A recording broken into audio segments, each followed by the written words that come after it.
Good afternoon, everybody, and welcome to the FLIR Elevated Skin Temperature Screening and Working Safer Around Electricity with Infrared webinar. I want to thank you for your time today. We have a great presentation. I'd like to introduce Max Reich. Max has been with FLIR for over 4 years now, and Max is a subject matter expert on our FLIR thermal cameras, and he's looking forward to talking to everyone here on the webinar, so thank you. Max, good afternoon. How you doing? Hey, good afternoon, Ed. Doing fantastic. How are you today? I'm doing good. Good. Awesome. Awesome. Well, thanks so much, everybody, for joining us today. We're excited. Hope you're doing good. Hope you're safe. Hope you're working. Hope you get to do all the stuff that you wanted to do. We're going to share with you some excellent information today about elevated skin temperature screening and then also working safe around electricity. So I'm going to show you the agenda here. First things first, we're going to go over, like Ed said, the elevated skin temperature scanning with a thermal camera. And then we're going to have a few questions and then go over the employee safety and asset health with thermal cameras, and then a few more questions after that. So first things first, elevated skin temperature screening with solutions. I'm going to go ahead and assume that you don't have much knowledge or very little knowledge of this process. Maybe you've seen it, maybe you've heard about it on TV. There's a few things buzzing around right now, but we're all in this crazy world. We're in this crazy situation where things are changing, and I know you've heard over and over and over again that we're in this new normal. And I don't know about you, but man, that's a term I'm tired of hearing. And so, but that's our reality, is that there's new things that we're going to have to do going forward. We're going to have to get back to kindergarten, wash our hands, and we want to make sure that everyone else is safe. And so, you know, the way business is going to be held is a lot of companies are heading in the direction of checking people for elevated skin temperature when they come to work. And that's going to be a new thing that's going to happen. Just like when 9/11 happened, we had some new TSA requirements, new things when flying, new things when traveling, passports. So we're seeing that this is definitely not just a thing that's happening in the short term, but it's probably going to be from now on type of scenario. So why FLIR? Why are you listening to us and about, you know, taking an elevated skin temperature reading? Well, the reason you are, and I'll share with you, is we've been around and we've been doing thermal imaging for over 50 years. We're worldwide. Our technology is in so many things you don't even probably realize it, but we're in traffic cameras, we're used in the military, we're used firefighters, electricians. There's just people all over that use our technology, and I'll explain why it's so incredible here in the short term. But specifically for this webinar and this information, the reason why you want to pay attention is because we've been dealing with elevated skin temperature screening since the SARS outbreak in 2003. So this is not a new thing for us. In fact, our cameras have had this elevated skin temperature screening mode in them. A few of the cameras have had that mode in them for quite a long time.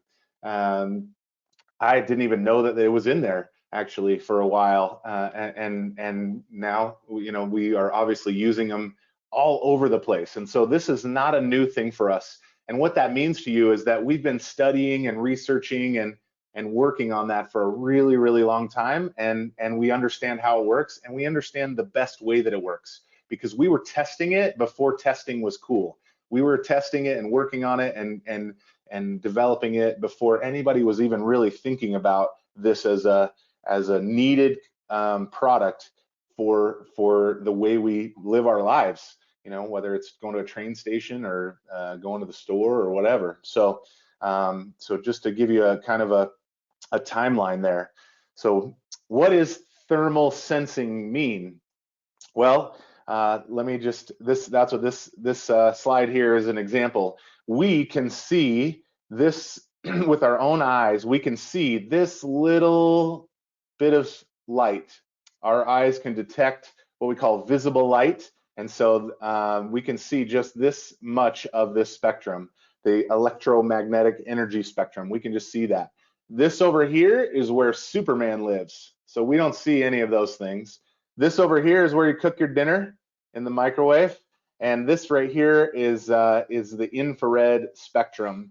And why that's so powerful with our cameras is that we can expand just this little piece to this much bigger piece, seeing more and more radiation. You can feel it, like when you go outside and the sun is shining, and you can feel that radiation, that temperature change. You can feel that happening. Same with cold. When you walk outside and it's really cold out, you can feel that. And so having infrared technology like we do allows us to see that from a distance. And so you don't have to actually have a thermometer on, touching a device. In this case, it's going to be people. So again, Superman over here, food over here, and we're living in this world right here in the middle. So we can see in total darkness with thermal because we're seeing heat signature. It needs no light whatsoever. We can measure temperature, which is exactly what we're trying to do with EST. We can accurately detect people and animals, and that's what happens in military and police type situations. So many different things that we can do using thermal technology. So now specifically, what can thermal cameras do and not do? Let's start off with what can they not do with regard to EST, or elevated temperature screening. They cannot, first of all, we're not a medical device. So this is the first line of defense. This has nothing to do with the same as sticking a thermometer in somebody's mouth. It's not a perfect science, but it's a first line, which is really, really great. It does not measure the core body temperature.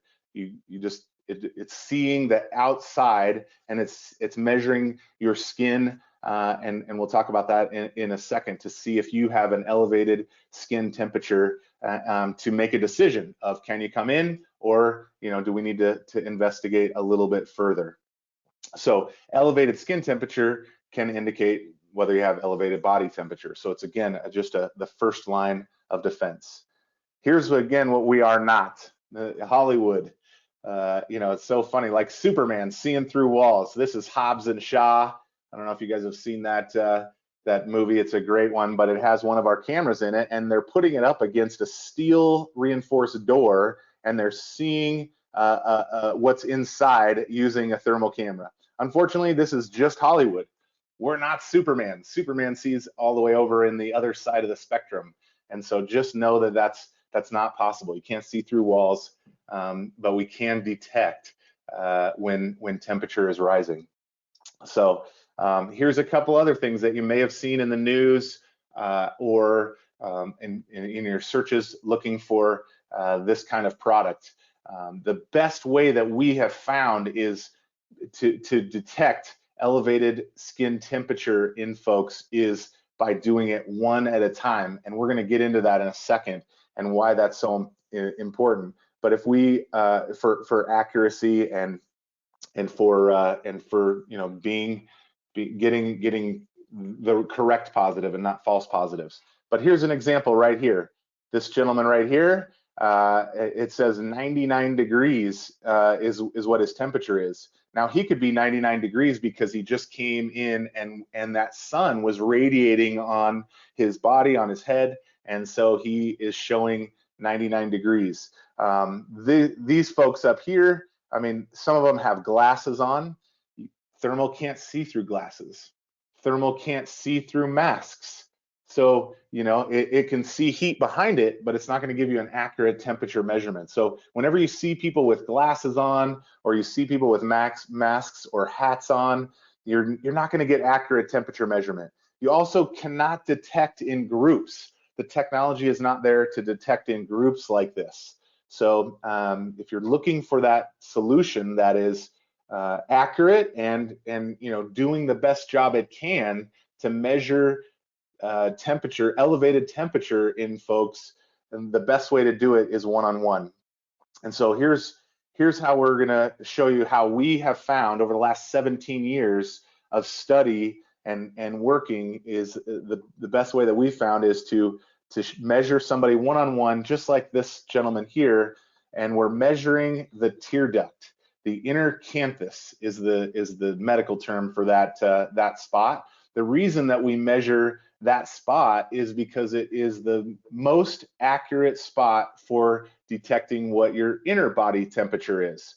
It's hidden from a lot of the external radiation and things that could happen, meaning the sun or meaning cold or those kinds of things. And so it's what we've found to be the most accurate spot to detect elevated body temperature. Body temperature fluctuates, time of day, all these different aspects, how active you were, your metabolic rate, age, all these things make a difference in your body temperature. And so it fluctuates anywhere from 97.7 to 99.5. And so you're like, Max, how come you're telling us all these things and you're not telling us that this is this perfect science and it's going to tell us exact temperature at long distance? Well, I just want to be honest, there's a lot of factors. And so it's not a perfect science, but it does work very, very well in the case of searching for folks that have elevated body temperature. Here's how it works. We measure people, the camera takes a measurement of people in that face, and we'll show you how that looks in a second when you're looking through a camera, but we're taking an average. So the camera takes an average of 10 people, and those 10 healthy people is going to give you an average of what the temperature is. We recommend that you take that same average every 30 minutes or so to maintain that average, to keep the camera smart. And it's going to be different. Just like I said, if you're in Duluth, Minnesota versus Miami, Florida, the people are going to be different. And so we want to take an average of what the folks that are there, that are coming through the door, we want to give them the best sampling. And so that's what the camera is doing. How we figure out the accuracy of the measurement that it's taking. So what we want to do again is take that average of about 10 people, and then we're looking through everybody that comes through and gets their image taken and look, or their image screened. You don't actually have to take a picture, you can just have the camera screen them. But what we want to do is look for those people that are an anomaly, something different than everyone else. And what I mean by different is different temperature, higher temperature than anyone else. We want to look for, are we getting a hit? Is it a false alarm because they just came in from the sun, or is it a false negative? Here's what we run into there is that if it's a false positive, it's really easy. You just say, here, you go get further testing. You step aside of the line and you get further testing. If it's a false negative, everyone is at risk. So it's really important that we do this properly when scanning folks. So accuracy of EST is about how effective it is as a screening tool and not the absolute temperature. It doesn't have to be the exact temperature that you're trying to take.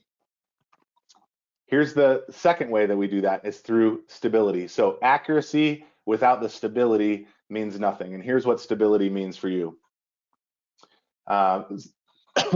In thermal cameras, we've tested ours to make sure that it's giving you a stable temperature, especially in this example, it's our FLIR T860 camera. T860 is the model of the camera. And so over a period of time, thermal cameras can drift. And what drifting means is it could drift 2 or 3 or 4 degrees, similar to a plane drifting 2 or 3 or 4 degrees. And so the cameras, our cameras are making sure that that stability is within range. And so just like if you took off from Los Angeles to Chicago in a plane, it's constantly adjusting for wind, it's constantly adjusting for, you know, Earth rotation and all those kinds of things, and then you land safely in Chicago. Well, our cameras are doing the exact same thing with that temperature. And when you get to certain cameras, the accuracy fluctuates, or the stability fluctuates up and down. And normally that wouldn't be that big a deal, but in this case, it's a big deal. And so it's really important that we keep it stable so that everybody that comes through the line, we know that that's giving us the correct number when we measure folks. And so we're getting 90% stability when within a 0.15 degree difference. So 90% is really incredible. 99% within 0.25 degrees Celsius. So we're really keeping that temperature accurate as possible, stable as possible. So over the long haul, you're not getting, excuse me, any kind of drifting, and it's really you're using the best tool for the job, which is keeping folks safe. Here's what it looks like from the camera perspective. When you're in screening mode in our FLIR cameras, we have a sampled image on the top left corner there. We have a sampled image, or I mean a sampled average. That's the sampling of the 10 folks that you've taken. The alarm temperature. So what we've decided is, hey, if they're 2 degrees, 1.8 or 2 degrees over the average, then we need to investigate that person further. We need to pay attention and see what's going on with them. Is it just a blip, or do they need medical attention to dive in a little bit further? And then the third thing is the measured temperature from that inner tear, the tear duct right there. So this is what the image would look like. If you're measuring a person, this is about how close you want to be. Approximately 5 feet or so is what we recommend on a tripod, using the camera in screening mode, and it makes it very simple for that user to see that person's elevated temperature or standard temperature, and they move forward. Notice again, he does not wear glasses, he's not wearing a hat, he's not wearing a mask, and we can detect very clearly what his temperature is, and we can move forward through folks quickly. If you're in a manufacturing facility, we want to move through this process as quickly as possible for people. So where we're deployed, man, we're all over the place. We have cameras all over the place, all kinds of industries, whether manufacturing, food and beverage, warehouse logistics, theme parks, sporting events. When you go to big stadiums, this is probably going to be part of the process moving forward, is scanning to make sure that you're inside of the range of a healthy human being.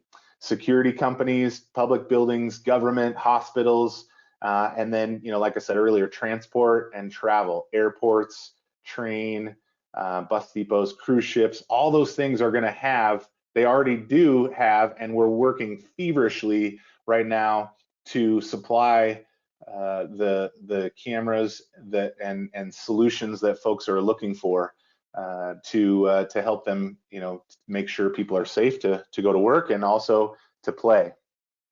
Recommended solutions.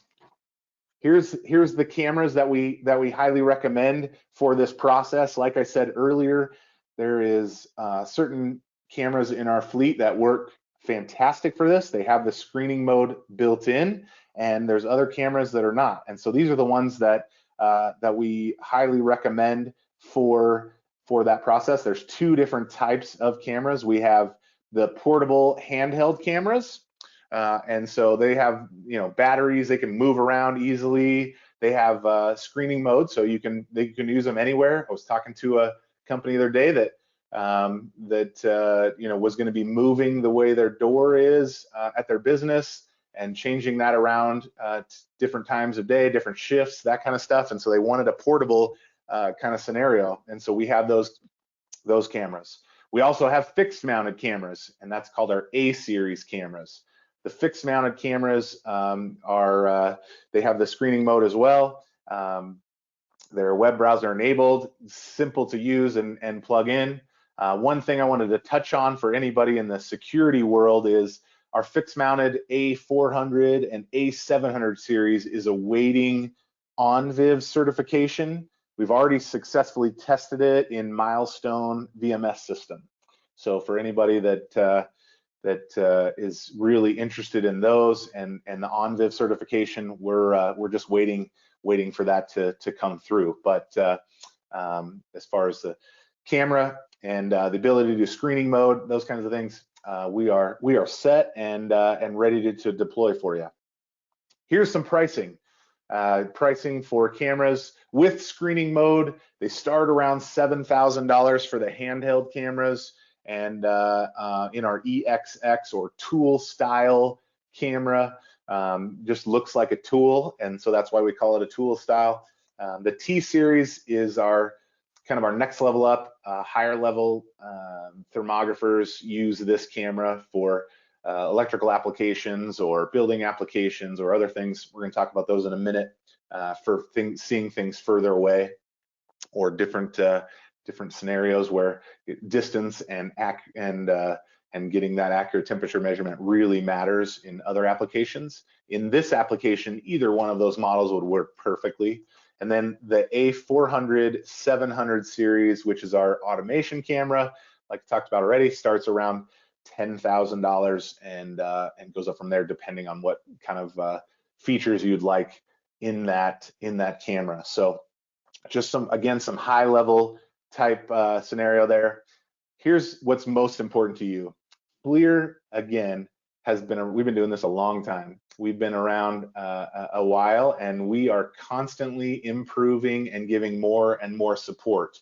And so it's not only just getting the tool that you need, it's about having the support and the people with the knowledge to help you make sure you're doing it correctly, make sure that you're getting the information that you need in a timely manner. And so we have incredible amount of information coming out. We have free training available, videos available on how to turn on the mode for elevated skin temperature screening. We have all kinds of facts, FAQs on what to be looking for in that process.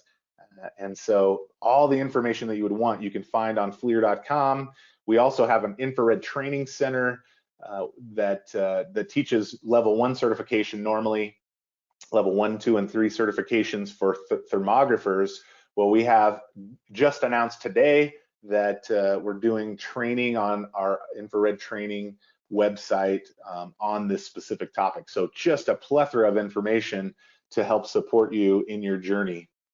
So to finish up here with the EST section of things, we've been around for 17 years in this EST format. We've been around for over 50 years doing thermal, but just doing this, we've been dealing with that for 17 years. We have very simple to use and very fast to deploy products. We want it to be right out there in the marketplace and easy for you to deal with, not something complicated that's going to take you months.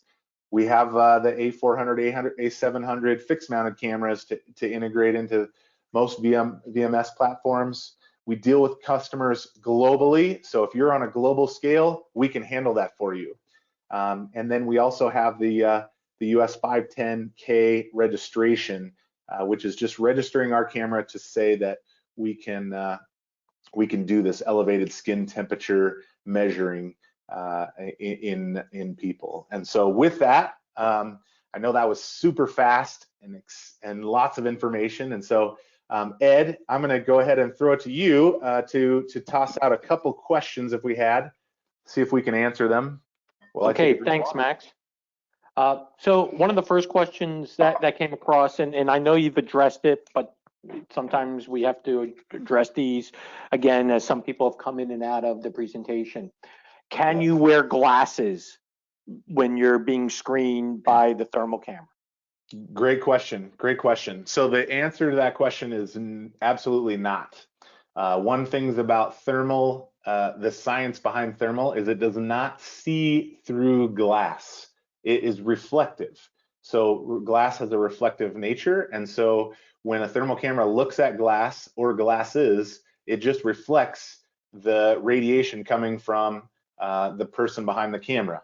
And so you would definitely need to take off glasses and anything obstructing your face to get an accurate temperature measurement. Excellent. And that would apply to face shields as well, as plastic is reflective too.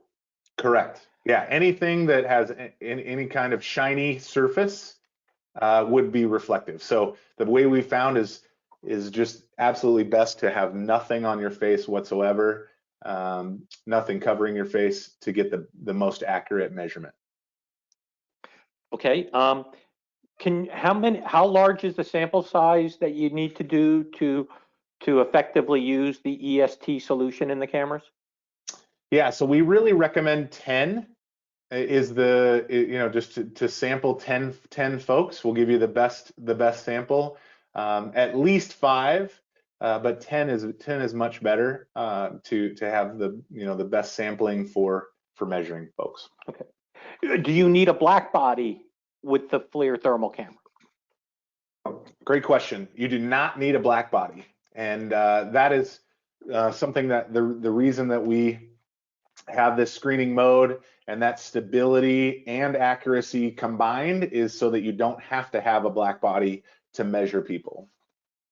Exactly, and because our cameras are radiometric, which means they're calibrated for temperature measurement, they're ready to go right out of the box. Yep. Okay, we have a lot of other good questions, but for the time being, I'm going to ask you to move on to the next section because we're already 30 minutes into the webinar. Great. Let's get to it then.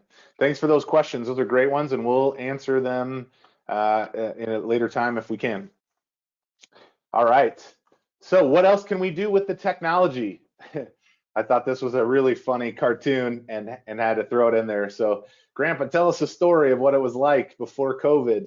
And I know we're all talking about the new normal, old normal, but what can we do with this technology in addition to? So you buy, quite a few handheld cameras or fixed mounted cameras, and what else can you do with them? So we're going to go through a few of those kind of ideas right now and kind of circle it around safety, employee safety. This is something that I've been really passionate about in my 4 years at FLIR because I've got an example I'm going to show you that is really kind of near and dear to my heart. But we're going to show that in just a second. But this right here is really a fascinating picture. So real quick, and I know you can't talk, but this is something to ponder. Does anyone know the melting temperature of aluminum? I'll give you 3 seconds. 1, 2, 3. The melting temperature of aluminum is 1200 degrees. And this problem right here was just shy of 1100 degrees. So what does that mean for you if you found something with a thermal camera, or if you didn't find this with a thermal camera before touching it? Most guys would just take multimeter. They use their little extensions on the multimeter, and they just go right at it. Gloved hands for sure, safety for sure, but they don't really know what they're about to put their hands on. And what blows my mind is that 5 to 10 arc explosions occur in electrical equipment every day, between 5 and 10. More than 2,000 people are treated annually in burn centers with arc flash injuries. Can't talk. This right here is seconds away. This image right here is seconds away from a potential arc flash or explosion. So potential loss of life, definitely a burn if nothing else. And so, it's really just this question of, is there a problem hiding in plain sight? Is there a problem that you're not seeing? And that's why we are so champions of safety using a thermal camera of any kind. And now, if you have one for EST, you can use it for keeping yourself safe in other ways as well. So how do they know they're walking into a safe environment? The answer to that question is having a thermal camera. That's how they know. Put a thermal camera on it. Why do we want to see heat? Why is it so important to see heat?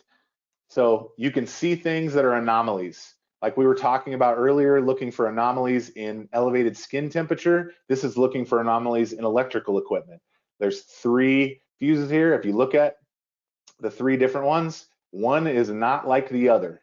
And it's very easy to see, and it's very easy to know where you need to start, because we don't want this to happen. This is a very scary scenario, and we don't want this to happen. Now, obviously, that's an extreme example, but it's definitely possible and does happen. And so we want to help make sure that doesn't happen for you.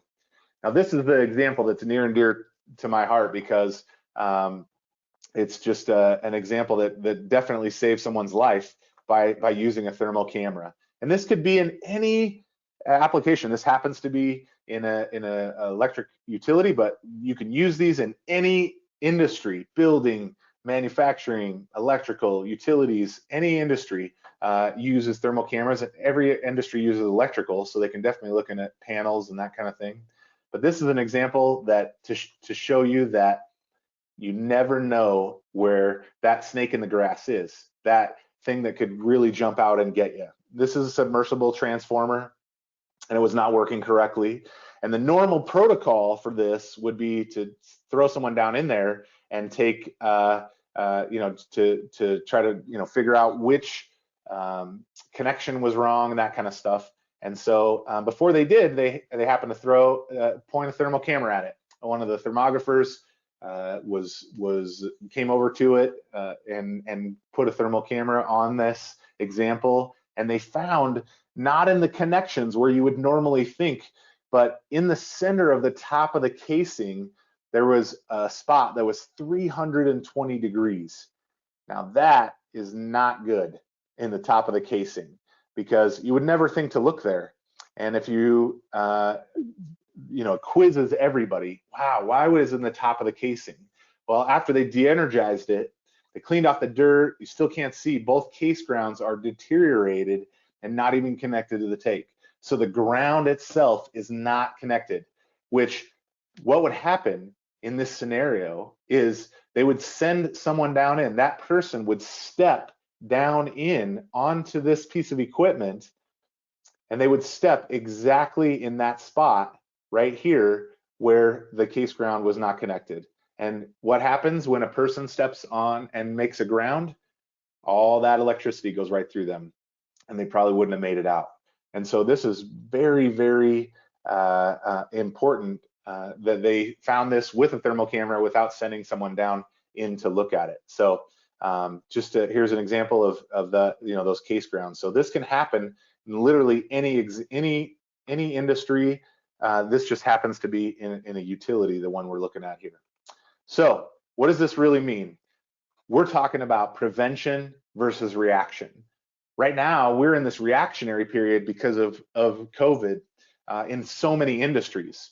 And the great thing is that FLIR has been ahead of that reaction for a long time. We've been in the prevention mode because we've been working on EST for a long time. We've also been working on reliability and safety for a long time when it comes to using a thermal camera. And so what are we looking for to use these thermal cameras for? To help us prevent instead of react to problems. So we're looking for loose connections, open circuits, defective equipment, something that's about to melt down. If you were able to take that offline before it failed, it would save you tremendous amount of resources and time and all that stuff if you could take it down in your time instead of waiting for it to fail on its own. And we want to move towards prevention. If you're doing preventing, we're increasing profits, we're lowering risk, we're saving people's lives. And that's what's most important, is we're saving lives and livelihoods. We're making it easier for that end user, that end worker to do his job in an efficient manner and go home every single night. And that's really critical to us and important to us. So here's a few examples of just electrical applications of and some images of where you can see anomalies. Again, just like EST, we're not looking for exact accurate temperature measurement. We're looking for an anomaly. We're looking for something different than the others, something that's sick, or in this case, the equipment is sick and not working. And so here's a whole bunch of examples of where you could find and use thermal imaging to scan for electrical applications. And here's one kind of real beautiful picture of some lug connectors, and the problem is 100 degrees difference. That's a definite problem. It could just be that it needed to be tightened down, and that it's just a loose connection, or there's resistance somewhere. There's some problem somewhere, and the great thing is that you don't have to put your hands on it to test it. You can look at it through a thermal camera, and you can see exactly where the problem is and move forward from there in a very safe manner and an efficient manner. And so this is just a beautiful picture, thermal picture that showing that example. And then finally, what we do is we take that information and we can put it into a report format. And our reporting software called FLIR Thermal Studio is incredible reporting software. It allows you to do so many things, but I like to show people how very simple it is. And you can literally have a report done with a template in a matter of a few seconds by importing the images and just putting them in a report format. And so that all ties back into that preventative versus reactionary period. So you want to definitely be ahead of the game instead of being expensive and being behind the game. Our next webinar is going to be on FLIR security, solutions for a changing world. I am super excited to listen to that one and see where our security folks are taking things. We're going to post that. We're going to send it out in a link when we post the recording to this webinar. You guys have been so awesome. What kind of questions do we have now, Ed? Let's see if we can answer some more questions. Okay, thank you, Max. Can you mount the E series or T series on a tripod? You absolutely can. Yeah, absolutely. Both of them have mounting spot that you can screw right into a normal tripod. And we highly recommend that actually for EST scanning. Thank you. Everyone, I understand that there has been some lag delays between voice and slides. We apologize for that. There will be a recording of this, and what we will do is we will post the recording, and hopefully that will flow much better than some of your internet capabilities. Sorry about that. Yeah. No, it's not. That everyone's system's different, and we do have a very large crowd online, and that may be affecting the performance of the webinar. Cool. Can the E and T series be continuously powered? Yes, they come with a plug-in charger, and you can plug them in to be continuously powered. Can the output from each camera be displayed on a separate monitor? Yes, it can. Absolutely. And definitely recommend that. Back to a screening question. What is the recommended number of people to be screened at one time? Highly recommend one person at a time.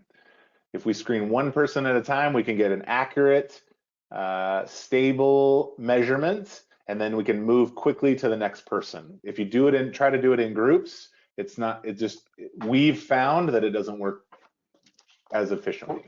Right. My experience as well has been you can really move through a line quickly with one person at a time. This way it ensures the ability for the camera and the system to accurately measure the tear ducts. Someone had asked also, Max, does makeup affect performance? And unless the makeup is on your tear ducts, I would assume that the answer is no. Correct. Yeah, I haven't run into that, so that's a great question. But no, yeah, your tear duct definitely is not a problem. So thank you very much, everybody. Have a great day and take care. Thank you, Max. Thank you, Ed.